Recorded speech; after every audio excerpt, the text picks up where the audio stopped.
네, 안녕하십니까. 현대경제연구원 주원경제연구실장입니다. 1세션에는 이제 하반기 한국 경제, 국내 경제를 중심으로 어떻게 흘러갈지에 대한 그런 내용을 말씀을 드리겠습니다. 자, 목차는 이제 크게 세 파트입니다. 다만 이제 첫 번째 대외 경제 환경 변화는 최근에 이제 저희 연구원에서 하반기 경제 전망을 하면서 일단 전제 조건상에서의 어떤 대외 경제 환경 변화를 보는 거기 때문에 저보다는 3세션의 대외경제정책연구원 정영식 박사님께서 더 훨씬 더 세세히 더 정확하게 분석을 해주실 거라 생각을 하고요. 저는 대략적인 흐름만 좀 말씀드리겠습니다. 일단 세계 경제가 작년 그리고 올해 성장률은 비슷합니다. 이건 저희 게 아니고 IMF의 전망이고 OECD도 작년하고 올해 경제 성장률을 같은 숫자로 보고 있습니다. 이 말은 세계 경제가 뭐 그렇게 올해 좋아진다라고까지는 또 말하기 어렵거든요. 또 코로나 팬데믹 이전의 세계 경제 성장률과 그 다음에 작년부터 한 10년 동안의 세계 경제 성장률을 보면 상당히 좀 떨어지는 그런 모습입니다. 팬데믹 위기 때문에 뭔가 글로벌 경제나 산업의 지형이 크게 바뀌었을 수도 있고 성장의 동력 중에 하나가 상실될 수도 있는데 아무튼 뭐 꼭 올해에만 국한된 얘기는 아니고요. 작년부터 세계 경제는 이미 좀 성장률이 다운되는 어떻게 보면 저성장 국면으로 들어가고 있다 이렇게 생각이 됩니다. 자, 주요국인데 뭐 미국과 유럽을 보시면은 뭐 특징은 뭐 뒤에서 잘 설명해 주시겠지만 1분기 미국 경제 성장이 많이 좀 떨어졌습니다. 떨어졌고 다만 IMF가 지난 1월 달이죠. 예, 1월 달에 2.4% 올해 전망을 했는데 갑자기 올려버렸습니다. 2.7%로. 그렇게 올리는 게 2.4가 아니고 2.4는 이제 지금의 블룸버그 전망치고요. 2% 초반을 저번엔 전망치를 제시를 했었는데 2.7로 올렸다는 게 약간 좀 의아스럽긴 합니다. 뭐 공식적인 자리에서 이런 말씀을 드려도 되는지 모르겠지만 IMF의 미국의 분담금이 제일 크죠. 예. 또 미국의 대선도 있고 이제 그런 것도 좀 감안되지 않았나 싶고요. 요거는 이제 이런 추세다라는 걸 보여줄 거고요. 유럽은 작년에 좀 많이 힘들었죠. 예, 반등으로 좀 올라가는 모습. 중국도 원래는 4%, 5%가 안 되는 걸로 올해 이제 전망을 했는데 갑자기 올렸죠. 그것도 공식적인 자료가 아니고 아마 제 기억으로는 IMF 부총재인가요? 언론과의 어떤 인터뷰 거기서 갑자기 올렸습니다. 이것도 중국도 IMF 분담금이 꽤 크죠. 예. 이런저런 이유로 개인적인 생각은 IMF의 어떤 전망 능력이라고 할까? 이런 게 좀 개인적으로 많이 좀 의문이 갑니다. 다만 그래도 여전히 공신력 있는 기관이니까 그 전망을 좀 믿어보자라는 거고요. 자, 인도 뭐 뒤쪽에서 설명을 드릴 것 같고요. 여기는 뭐 참고로. 자, 금리는 역시 이제 3세션에서 미국 통화정책 방향을 언급을 하실 텐데 박사님께서 조금은 지금 시각은 9월 이후에 한두 번 정도로 미국을 예상을 하고 있어요. 시장에서도 그렇고 뭐 최소 올해 한 번 정도는 예상을 할 거라고 보이는데 미국의 그 시장금리나 한국 시장금리는 과거 그 금리가 꼭대기를 치고 첫 피벗이 있기 전에 보면 시장금리는 먼저 떨어지고 있는 그런 경험을 우리가 가지고 있는데 최근에도 그렇죠. 우리나라 국고채가 먼저 떨어지는 아마 그래서 뭐 피벗까지 기다리지 않고 시장금리는 저희 연구원의 입장에서는 아마 계속 좀 뭐 빨리는 아니겠지만 떨어지는 방향으로 가닥을 잡지 않을까 생각이 됩니다. 자, 환율은 역시 뭐 금리와 같이 가니까 지금은 높지만 만약에 이제 금리가 내려간다는 그런 시그널이 보여지면 뭐 $1를 비롯해서 근데 다만 작년에는 올해 말 전망에 대해서 한 1,200원대 후반 정도를 예상을 했는데 지금은 그거보다는 좀 높아졌습니다. 그래도 뭐 1,300원대. 근데 좀 시간이 이제 흘러봐야 알겠죠. 예, 이런 부분은 우리가 한번 좀 지켜볼 필요가 있을 것 같습니다. 국제유가는 대체적인 기관들의 전망은 작년하고 올해하고 거의 비슷하다. 물론 뭐 올라갈 요인도 있고 그렇지만 지금으로 봐서는 뭐 크게 중동 지역에 뭐 산유국들이 크게 참전이 일어나서 과거와 같은 그런 뭐 중동 전쟁이 발생하지 않는 이상은 유가는 뭐 그냥 작년하고 비슷한 수준이지 않을까라고 저희들은 생각을 하고 있고요. 원자재 가격도 떨어지고 있습니다. 떨어지고 있는데 다만 최근에 그 원자재를 크게 보면 농산물하고 광물을 나눠봤을 때 광물 원자재 가격이 튀거든요. 갑자기 한 3월경부터 이게 좀 약간 우려가 되는 포인트긴 한데 지금 최근 몇 년 동안 투자가 안 됐다고 합니다. 이제 그런 부분이 광물 원자재 가격이 좀 불확실성을 잡고 있는데 아직은 원자재 가격이 뭐 2022년 여름부터 해서 튀었던 그 정도까지는 올라가지는 않을 것 같고 비교적 그래도 올해까지는 안정된 추세를 보일 걸로 생각은 되지만 광물에 대해서는 저희들은 좀 상당히 좀 신경 쓰고 있습니다. 이 부분이 어떻게 될지는 좀 지켜봐야 될 것 같습니다. 자, 여기는 뭐 개략적으로 대외 여건을 말씀드렸고 한국 경제만 좀 놓고 말씀을 드리겠습니다. 이제 동행지수 순환변동치 매달 통계청에서 발표하는 거를 가지고 이제 경기 국면이 잡혀져 있는데요. 지금 통계청에서 공식적으로 발표한 거는 그림에 요 부분, 예, 저점까지만 발표했습니다. 그러니까 코로나 터지고 우리가 5월 달에 경기가 가장 안 좋은 그런 국면까지 갔었다가 쭉 올라가죠. 그래서 저기 정점 옆에 정점이라고 2022년 12월이라고 적혀 있는 건 저희 연구원에서 생각하는 거고요. 통계청은 아직 이번 사이클의 저점은 2020년 5월로 돼 있습니다. 근데 문제는 오른쪽 그림을 보시면 그 초록색으로 세모로 해놓은 게 이제 동행지수 순환변동치인데 저점이 아직 안 찍혔어요. 예. 원래는 작년 12월이나 뭐 올해 3월 정도로 생각을 했었는데 더 내려갔다는 거죠. 물론 뭐 동행지수 순환변동치가 경기 사이클을 뭐 완전히 대변한다고는 볼 수는 없습니다. 이거 외에도 뭐 GDP라든가 이런 여러 가지 다른 지표들도 봐야 되긴 한데 아직 동행지수 순환변동치만 놓고 보면 경기 바닥은 안 찍혔습니다. 다만 이게 통계청에서 이제 동행지수 순환변동치를 개편을 했거든요. 그러다 보니까 좀 지표들이 많이 좀 변했습니다. 그 영향을 받은 건지 아무튼 결론적으로는 바닥은 안 찍혔다. 근데 좀 의아한 게 자, 왼쪽에 이제 경제 성장률 보시면 1분기에 1.3%나 올랐거든요. 전기비. 보통 분기 평균으로 한 0.5에서 0.6 정도면은 그럴듯합니다. 그냥 뭐 나쁘지도 않고 좋지도 않고. 그래서 1분기 경제 성장률을 보통 이번에 1.3% 나오기 전에는 우리가 상당히 좀 저거보다는 낮게 봤거든요. 잘 나와야 0.78이겠거니 했는데 갑자기 이제 1.3% 뛰었죠. 이 부분 때문에 좀 난리가 났었습니다. 한국은행에서 이제 1.3%를 발표하는 날 바로 아주 이례적인데 기재부에서 뭐 2분기가 0%, 그 다음에 3분기가 0.5, 4분기가 0.5면 올해 연간으로 2.6 정도 나온다. 5, 6 정도 나온다. 그렇게 또 기재부에서 발표를 했더라고요. 물론 이제 하도 경제 상황이 안 좋다 보니까 이제 정부에서는 이렇게 깜짝 성장률, 경제 지표가 좋게 나오면 이제 그걸 홍보하고 싶겠지만 이제 그렇게 얘기를 했습니다. 근데 저희는 그거보다는 조금 더 나을 것 같아요.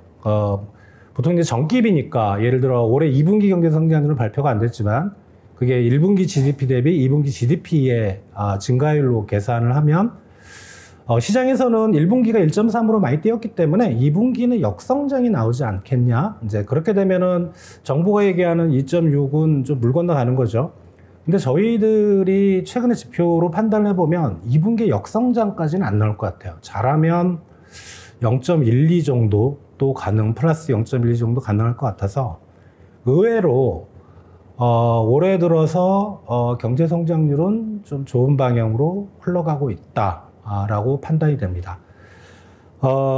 이 방송을 들으시는 분들, 뭐 주로 이제 기업에서 일하시는 분들인데 업종마다 우리가 차이는 있겠지만 도대체 경제가 어디가 좋은데 1.3%나 나왔지? 라고 이제 말씀들을 하실 것 같아서 좀 나눠서 한번 보겠습니다.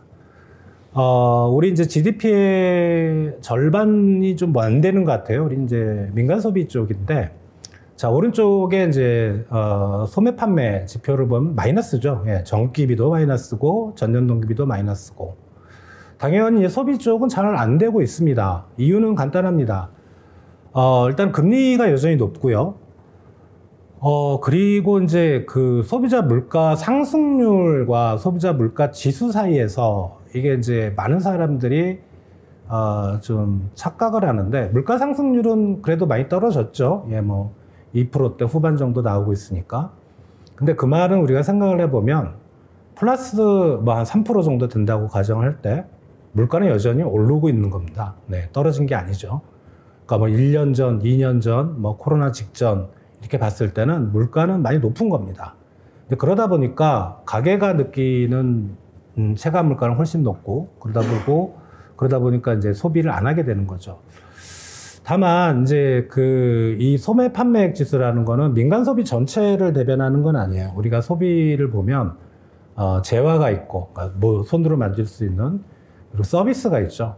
손으로 만지지 못하는, 예를 들어 뭐 버스를 탄다, 지하철을 탄다, 이건 서비스 쪽에 들어가는 거고, 예, 우리가 사과를 사서 먹는다, 이거는 재화인데, 이거는 재화 쪽만 지금 보여주고 있습니다. 그리고 우리 소비 비중에 이제 서비스 비중이 높아져서 이게 단순히 이 그림이 전체 소비를 대변한다고는 좀 보긴 어렵지만, 그래도 소비는 여전히 좀 안 좋다라는 그런 모습을 보여주고 있습니다.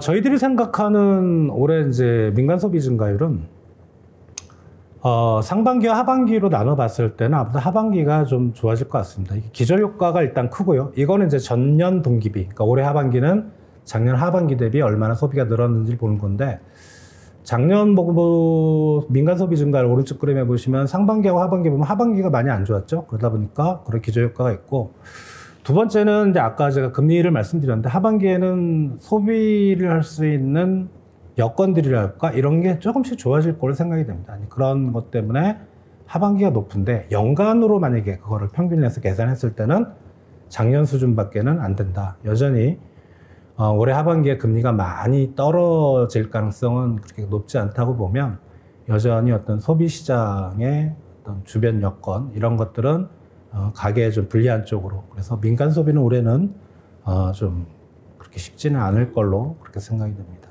자, 설비 투자인데, 이거는 이제 1년 전하고 비교를 한 겁니다. 왼쪽 그림 보시면 작년부터 뭐 IT건, 그 다음에 IT 이외 투자건 계속 안 좋았죠. 안 좋아지다 올해 들어서 보니까, 물론 이제 4월달 한 달 동안의 통계지만 IT 쪽이 좀 플러스로 돌아섭니다. 이건 기저 효과가 있었고, 근데 IT를 포함한 전체 투자를 보면은 여전히 마이너스죠. 그게 IT를 뺀다면 저 마이너스 폭이 훨씬 큽니다. 그래서 설비 투자는 잘 안 되고 있는 건 맞습니다. 그리고 오른쪽에 이제 그 기업의 경기 실사 지수, 어떻게 보면 이제 설비 투자의 선행 지표라고 할 수 있는데, 여전히 뭐 아주 나쁜 건 아닌데 기준치보다는 계속 밑에 있죠. 그러다 보니까 기업들이 어떤 리스크를 안고 떠안고 투자를 하기에는 아직은 여건이 조성이 좀 안 돼 있는 걸로 생각이 되고요. 실제로 뭐 선행지표나 이런 것들이 자본재 수입액이나 국내 기계 수주액이 마이너스가 계속 나오고 있고, 설비 투자를 누르는 가장 큰 요인은 그거 같습니다. 이제 금리죠. 예. 소비는 금리하고 개인적인 생각이긴 하지만 그렇게 시차가 없어요. 이제 금리가 좀 떨어지면 소비는 바로 이제 올라갈 수 있는데, 설비 투자는 이게 계획이 있어야 되는 거죠. 그러니까 어떤 특정 시점에 우리가 투자를 단행하려면 훨씬 이전에 자금을 조달해야 되고, 그 이전에 자금을 조달하려면, 예를 들어 올해 하반기에 투자를 하려고 해도 올해 상반기에 자금 조달을 하려면 이미 이 금리로 가져가야 되는 거죠. 근데 금리가 더 떨어질 걸로 뭐 큰 폭은 아니지만 모두 예상하고 있다면, 지금 이 높은 금리 수준으로 자금을 조달할 기업은 그렇게 많지 않은 거죠. 그리고 앞에 이제 처음에 말씀드렸던 세계 경제의 저성장 국면 역시, 물론 최근에 수출 경기는 살아나고 있지만 시장 여건이 이렇게 리스크를 떠안고 높은 금리를 떠안고 그냥 설비 투자를 하기에는 불안한 거죠. 그러니까 기업들은 그런 어떤 대내외 시장의 불확실성 그리고 자금 조달 여건 이런 것 때문에 설비 투자를 좀 꺼리긴 할 것 같습니다. 다만 여전히 지금 크게 본다면 이제 세계 경제가 디지털 전환이나 그린 전환 쪽에 또 새로운 파트에서의 투자 이런 것들이 필요한 상황이기 때문에 그런 쪽으로 이제 옮겨가는 모습이고, 그렇다면 하반기에는 조금은 설비 투자가 살아나지 않을까라는 그런 생각을 가져봅니다. 자, 건설 투자는 누가 봐도 건설은 나쁘죠. 다만 이제 건설 투자라는 건 이미 만들어진 건물이나 그다음에 구조물에 대한 걸 잡기 때문에 지금의 어떤 건설 경기하고는 조금 안 맞습니다. 좀 이미 이전의 건설 경기 모습인데, 자, 지금 건설 경기를 나타내 준 게 우리 이제 건설 투자의 한 4분의 1은 SOC고 나머지 75% 정도는 뭐 건축 쪽이라고 우리가 생각을 한다면, 허가나 착공이나 그다음에 상업이든 상업용 시설이든 주거 시설이든 작년에 엄청 줄었죠. 예. 뭐 한 60%, 50% 이 정도로 많이 줄었는데, 이게 이제 착공이 안 되는 거죠. 역시 앞에 이제 설비 투자에서 얘기했던 금리 문제가 걸립니다. 이제 금리가 너무 높고, 그리고 무엇보다도 이제 어떻게 보면 이게 기업의 입장에서, 건설 기업의 입장에서 금리만 문제가 되는 게 아니고, 이게 집을 사려고 하는 사람들도, 그러니까 수요 쪽에서도 문제가 되니까. 자, 이런 것 때문에 건설 투자는 좋은 상황은 아닙니다. 좋은 상황은 아닌데, 자, 건설 투자는, 작년에 플러스가 나왔고요. 많은 기관들에서 올해 이제 마이너스로 예측하고 있는, 저희는 한 작년하고 비슷한 수준, 흔히 말하는 똔똔 정도는 될 거다, 라는 생각이고, 일단 하반기에 금리가 떨어지면 건설 경기가 많이 뛸 거냐? 그건 아닙니다. 지금 사실 금리보다도 더 건설 시장을 억누르고 있는 게 이게 이제 공사비입니다. 뭐 아파트로 지면 이제 분양단가. 워낙 공사비가 높다 보니까 분양단가도 높아지고 그러다 보니까 이제 시장이 못 들어오고 있는데, 이 부분이 큰데, 다만 앞에 그림에서 착공과 허가가 많이 줄었다고 했잖아요. 그게 선행지표인데 작년에. 근데 그게 이제 올해로 넘어오는데, 그만큼 어떻게 보면 지금 해야 될 물량은 많이 남아 있는 거죠. 상당히 역설적이긴 한데, 건설기업은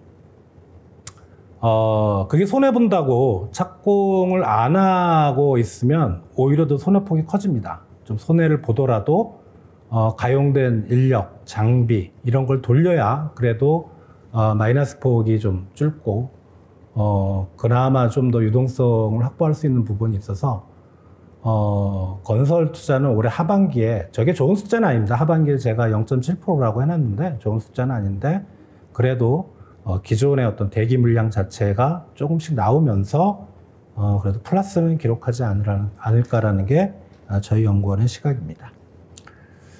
자, 뭐 투자, 소비 그렇게 썩 좋지 않은데 유일하게 잘 나가고 있는 게 이제 수출이죠. 예, 수출인데 어떻게 보면 1분기 경제 성장을 잘 나왔던 것도 수출 때문이고, 물론 뭐 다른 부분도 있지만 지금 수출 보면 이제 증가세로 완전히 돌았고, 중국 쪽으로 가는 수출도 플러스가 나오고 있고, 문제는 이제 우리나라와 수출과 내수로 놓고 봤을 때 수출은 좋은데 이 수출의 경기가 좋아지는 게 내수 쪽으로 아직 못 넘어가고 있다는 게 이제 핵심입니다. 경제 성장률 뭐 대부분의 기관들이 2.567 정도 뭐 이렇게 보고 있는데, 일부에서는 이제 경제 성장률 그 정도면 뭐 한국은행이 금리 안 내려도 되는 거 아니냐. 예, 경제가 나빠야 금리를 내리는데. 근데 문제는 그렇게 좋은 경제 성장률의 거의 대부분이 수출 쪽에서 발생하고 있다는 거죠. 그러니까 금리를 내리는 게 수출 때문에 내리는 건 아니잖아요. 수출의 어떤 그 따뜻한 온기가 내수 쪽으로 못 가고 있으니까 이제 금리를 내리자고 이제 많이들 주장하는 겁니다. 이게 내수 쪽의 문제를 보고 계신데, 자, 수출은 저희들은 작년에 이제 실적치가 연간으로 마이너스 7.5%인데 지금 이제 플러스 9%로 보고 있습니다. 물론 뭐 반등 효과가 상당히 크고요. 이제 반도체라든가 이제 그런 부분들의 영향이 있을 거로 생각합니다. 물가는 올해는 2%대로 떨어질 것 같아요. 잘하면 올해 연말이나 내년 초에는 뭐 하늘의 물가 안정 목표는 2.0%까지는 갈 수 있을 것 같은데, 다만 최근에 수입 물가가 좀 오르고 있습니다. 환율 때문에 이제 그런 부분은 좀 걱정이 되는데, 인플레이션은 아마 올해 말쯤에는 크게 이제 이슈는 안 될 걸로 생각이 됩니다. 자, 경기 방향성을 보고 계신데, 가운데 이제 U자형 쭉 내려오다가 올해 초 아니면 작년 말에 경기 바닥을 찍고 천천히 올라가는, 저게 이제 내수까지 같이 올라가면 V자형이 되는데, 내수가 올해까지는 좀 어려울 거를 저희는 생각하기 때문에 U자형을 생각하고 있습니다. 성장률 전망치 저희 거 보고 계시고요. 이거 오른쪽에 이제 주요 기관들의 올해 연간 경제 성장률인데, 보시면 거의 비슷합니다. 저게 큰 차이가 나는 것처럼 보이긴 한데 아닙니다. 뭐 0.12 정도 차이밖에 안 나기 때문에 대략 2.567 뭐 중반에서 후반 그 정도로 올해 연간 경제 성장률을 예상을 하고 있습니다. 자, 마지막으로 시사점을 좀 말씀드리면, 워낙 팬데믹 이후에 이게 경제 지표의 변동성이 크기 때문에 이게 단순히 뭐 그동안에 우리가 이제 가지고 갔던 뭐 경제 이론으로 해석이 안 되는 부분이 있습니다. 상당히 유연한 그런 대응력과 분석력이 필요할 것 같고, 그리고 앞쪽에서 뭐 미국 경제, 중국 경제가 뭐 나쁘진 않다고 생각했는데, 이게 뭐 작년, 재작년 보면 뭐 한두 달에 한 번씩 뭔가 확 방향이 바뀌었거든요. 그러니까 이런 부분의 어떤 비관적 시나리오도 고려한 경영 전략이 필요할 것 같고, 그리고 세 번째는 금리 하락에 너무 기업들이 신경을 많이 쓰면 안 된다. 금리 하락이 되니까 하반기에 좋을 거다? 아닐 수 있거든요. 예.